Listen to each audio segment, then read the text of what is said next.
укук коргоо органдарына бериңиздер материалды. Эч кимди аямай жок.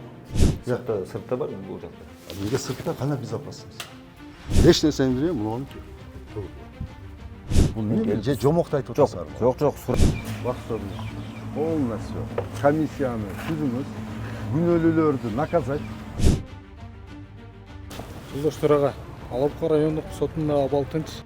Жогорку соттун төрагасы Медербек Сатыев Жалал Абад областына болгон иш сапарынын алкагында Алабука жана Аксы райондук сотторунун курулуп жаткан объектилерин көрүп чыкты. Кандай? Мага проектин түшүндүрүп бергиле. Бирок азыр экинчи этажда Алабука райондук соттун жаңы имараты жакында колдонууга берилет. Бирок аны карап чыгууда бир катар кемчиликтер аныкталып, төрага иштөө шарттарын эл аралык стандарттарга ылайыкташтыруу боюнча бир катар көрсөтмөлөрдү берди. Кандай бөлүштүрдүңөр? Ким?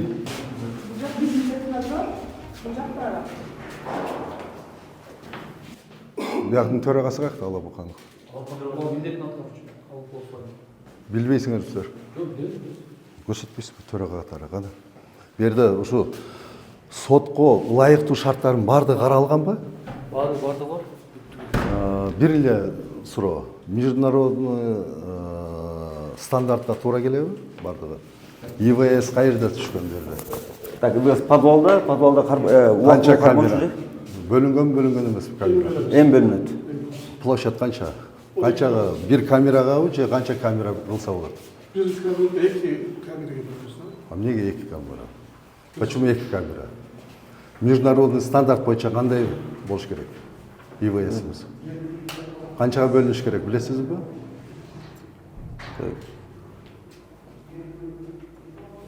Женское несовершеннолетний, анын общий деген болот. Ушу международный стандарт. Туурабы? Так, уголовный коллегия. Бул совещательный, да? Бул эмне деген совещательный? Жок, бул эмне деген совещательный? Бул жак уже совещательныйда немеге кирип кетет да, кабинетке чыгып кетет. Ушул жер совещательный. Сквознойбу. А каяктан билет? Залда эмне судья бияка кетип калган. Совещательный деп кой.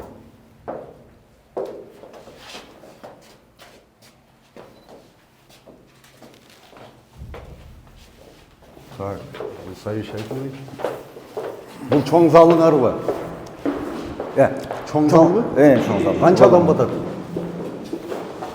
Билесиңерби? 20. 20? Жок, 20 стол бар. Эң көп канча адам болгон процессте? Залга канча адам батат? Кандай 20 эле адам батабы? 30 болобу? Трибуна кайсы жерде эме болуш керек? Судья отурат, прокурор, адвокаттар, эмелер, анан канча место калат? Ушунча калабы? Ушунча эмесе, канча место калат? Каерде кыласыңар? Подиум. Анан кийин прокурор секретарь бар отурушат тараптар. Канча ушул жерден бересиңер? Канча катар болот? Болобу? Жетеби? Так, конвой каяктан кирет? Решетка каяк болот? Решетка подвалда, ылдыйда. Жок, бу жерде залдагы. Жок, бул жерге коюлат ал. Неме кылды? Заказ берди. Аны отдельно берип атабыз тендерге аны. Мебель, Бул жерден каяктан кирет? Бул жерден конвой. Конвой киреби? Ачкы. Безопасность кандай каралган? Конвойный могул жакта неме бар эмне көрөсүң? Подвалда. Ошол жерде отурат, ошол жактан чыгат да.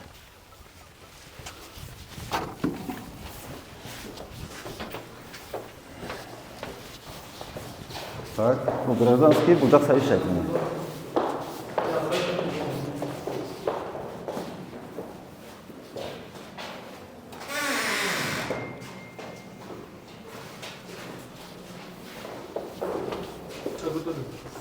Ал кайсы зал?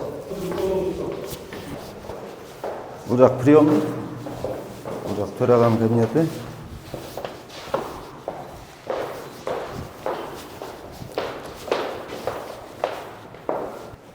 Кана Руслан Маратович? Баягы биздин требование боюнча туура келбей экен, э? Переделканы кандай кылса мындай соттун иштөө шарты толук кандуу болуш үчүн анын приемный болуш керек. Кабинеті болуш керек. Совещательный комната и ар бир судьяга бирден зал. Совещательный комнатадан кийин эле зал болуш керек. Это норма требования. Азыр мына качан коюлду? Соттор кеңешине На рассмотрение постановления правительства согласование с Министерством ведомством идет. уже соттор кеңеши бекитип уже эмеге берди ошо. Да, на согласование. Министрлер кабинетине. Так, бул нормаларды полный эмени эске алышыңар керек. Азыр кандай ошол мен айткан боюнча бөлө аласыңарбы? Бөлмөбү? Бу жерде прям мындай 3 штат сот, 3 штат кылыпсыңар да. 4 кылсаңар болбой, калк өсөт да население. Жер чоң экен, а? Жер чоң. Жер кең. Ичине бир судьяныкын кошуп койсоңор болбой беле? Кана Жоқ, қосса болады Медрик Асылбекович. Бұл жерде көп кабинеттер көп бұл жерде. Кабинеттер узунунан эле карагыла. Чтобы судья өзүнүн эмесине кирдиби бөлмөсүнө, иш бөлмөсүнө. Болду, чыкпаш керек. Ал өзүнүн залы болуш керек. Бул биринчи инстанциянын сотторуна тиешелүү. А бияк как раз биринчи инстанция Ала Бука райондук соту. Туурабы? Кандай кылып бөлөсүңөр? Ма схеманы, кандай схемаңар? Кантип бөлүштүрөсүңөр? Азыр эки судьяга даяр. Кана эки судьяныкы кандай? бұл жақта. Кана. Через приемный келет та? Бул төраганыкы. Бул төраганыкы. Бул экинчи судьяныкы. Туурабы? Екі судьяныға через приемный.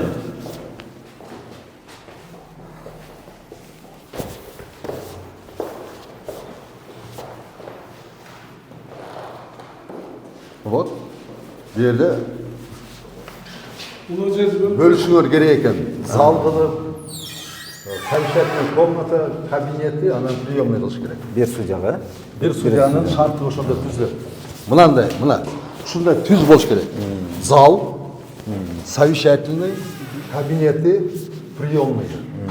Ушул площадь бир судьянын иштөө шарты болот. Бакыт Сарбекович, ушуну карап чыккыла. Карап чыккыла. Единый вид, анан кийин баягы сүйлөшүлгөндөй. Ар бир 4 сотко бөлүнсөңөр жетеби? 4 судьяга. Сиз каяктан билесиз? Полный карап чыктыңыздар, жетеби? 4 судьяга. Егер ошол сиз айтканыңыз жетет болуш керек. Азыр бизде бөлмөлүү анда тиги немелерди ылдый түшүрүш керек кадыбалга.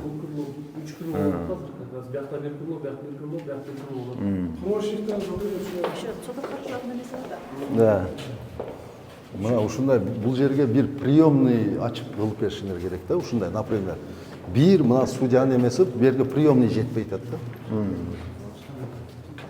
Мына бул төраганыкы.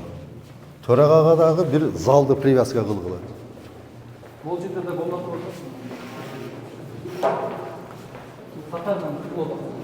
Вот. Ушундай кылып туруп, бул требование алып кетип атат. Медрик Асылбекович, эгерде залды бир кыла турган болсо анда адамдар кандай болуп калат? Келип экинчи Вот ошону ойлогула да, кандай безопасность, эл кандай чыгат, судьяга вообще доступ болбош керек. Ошону айтып атам, ошол жагы.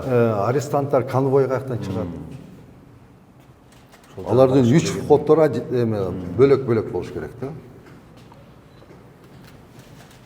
Муну бөлгүлө. Ошондо анан кийин мага айткыла, мына жерде азыр туура эмес распределение болуп тур да. Жаңы сот имараты баштапкы келишимден 11 айга кечигип бүтүп жаткандыгы да суроо жаратты. Мындан улам төрага ал боюнча тактоо иштерин жүргүзүү тапшырмасын берди. Качан бүтүшүңүздөр керек эле? Бул өзү Медрик Асылбекович 24-жылдын ноябрда уже Бүтүш керек эле. Эмне болду? Себеп кана айткыла. Канча жыл өттү? Мөөнөт 11 ай өтүп атат да. Анын себеби ким берди подрядчик? Мен начальник подрядчик. Прораб, а? Себеби эмне? 11 айды эмне себептен өткөрүп бердиңиз? Погода ушундай келип, кышта иш кыла албай калдык. Эмнеге кээде кыла албай каласыздар? Жок, кышында Эмнеге сиздерге боло береби? Мына мөөнөтү өтүп кетти, келишим бул мамлекеттин имараты да.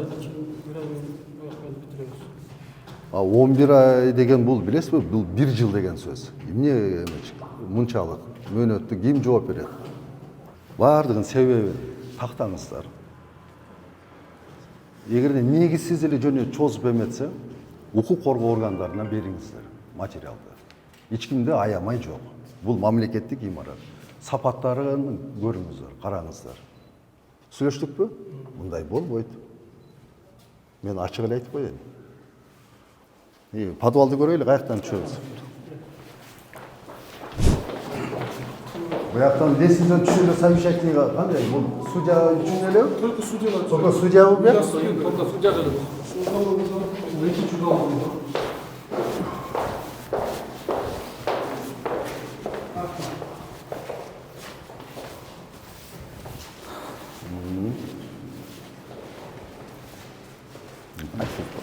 Канча метр бийиктиги?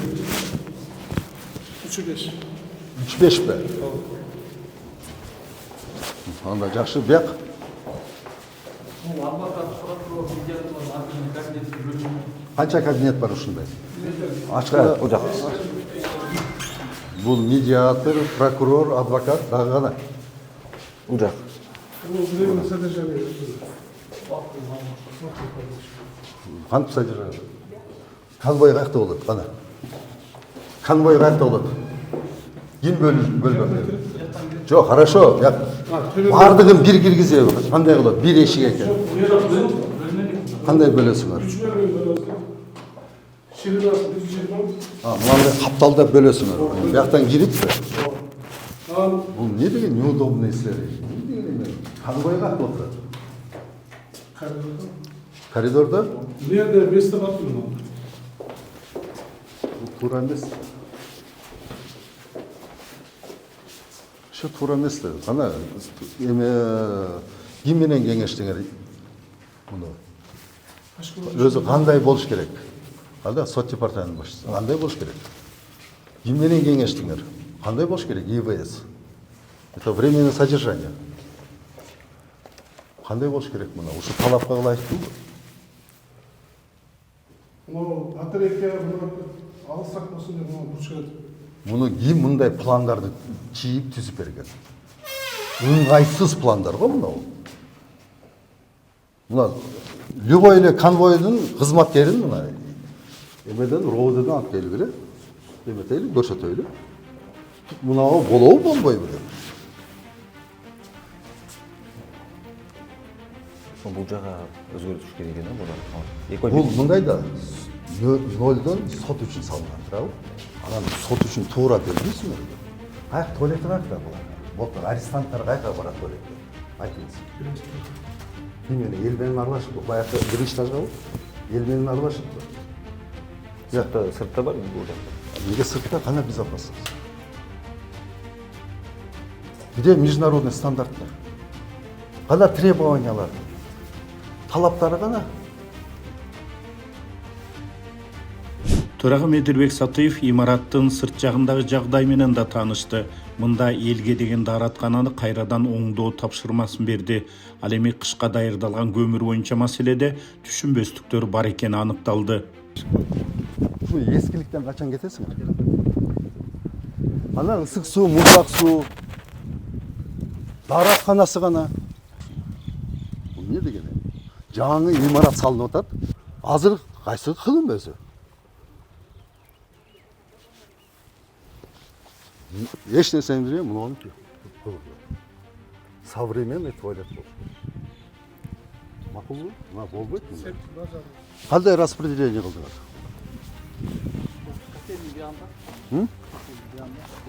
Көмір қоя тұрған жер.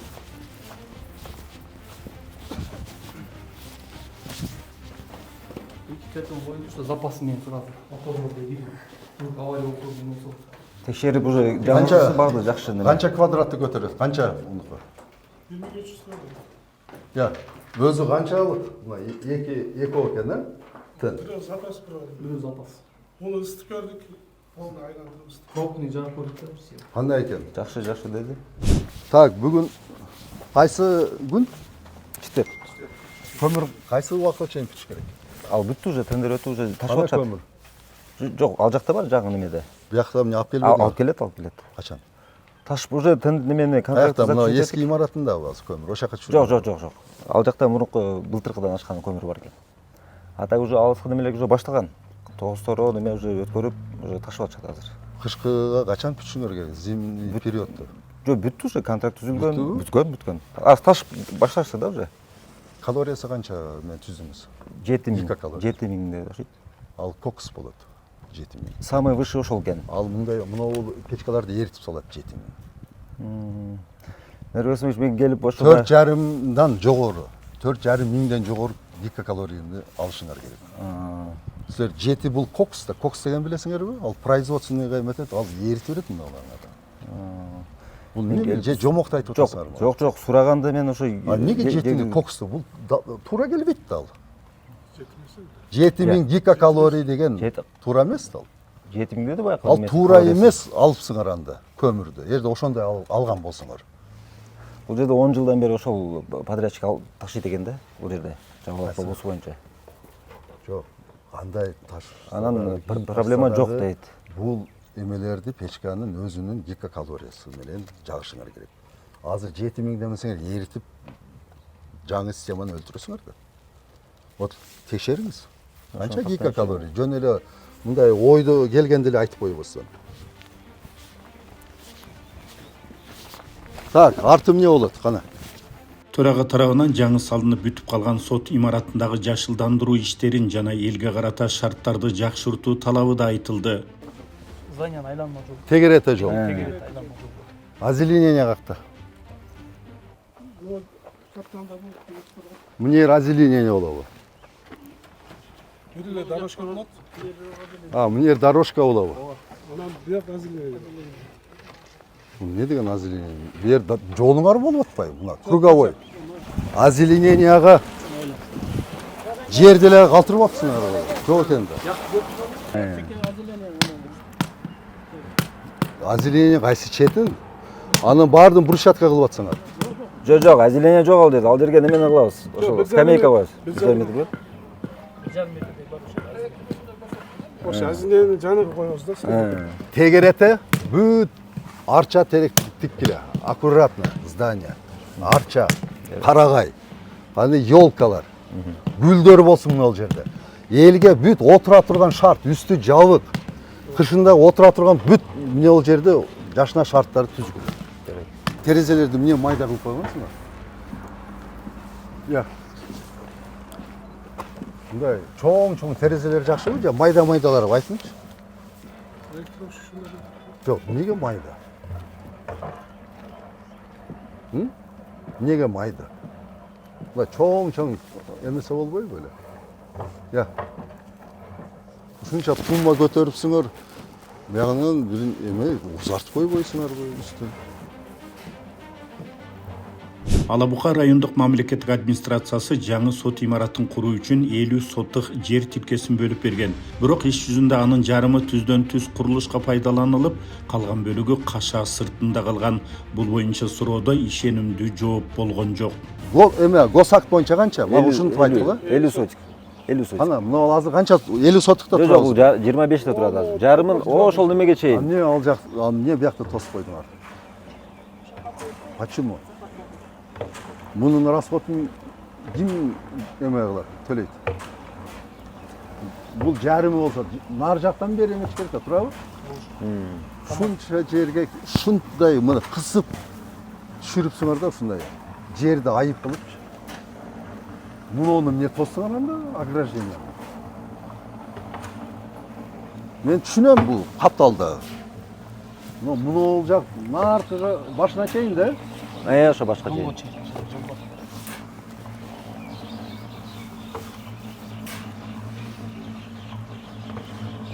Баштарды полностью комиссияны түзүңүз, күнөөлүүлөрдү наказать, анан соответствие келтирип, ким ущерб келтирсе мойнойт. Төлөбүсү келбесе правоохранительный органга бериңиз. Мыйзам чегинде.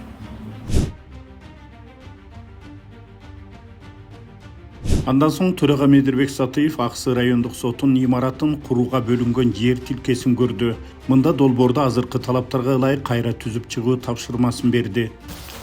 Бул участка денесиге кар экен өзү. Uzun bu da ensiz eкен да? Öyle sanki. Ушундай эскиздин немеси. Шуга эмне кылдык? Канча квадрат? 15. Bizden емес. 15 сотик. Канча сот? 15 15 сотик. сотик. Жок, канча сот дейм. Сот, судья канча? Сколько штатов у тебя, судьи? 3 штат. 4 сотқа ылайыктуу болуш керек да. Төрттегі бізде неме бар. Бая мен айткан стандарттар бери каралды, каралган эмеспи? Эми азыр эми Анда карагыла. Азыркы норма боюнча полностью пересмотреть мына болбойт. То есть бул жерде ар бир судья биринчи инстанцияда биякта. Ар бир судьяга мына приемные, иш бөлмөсү, кабинети, кеңешме бөлмөсү, анан ар бир судьяга бирден зал прилегает.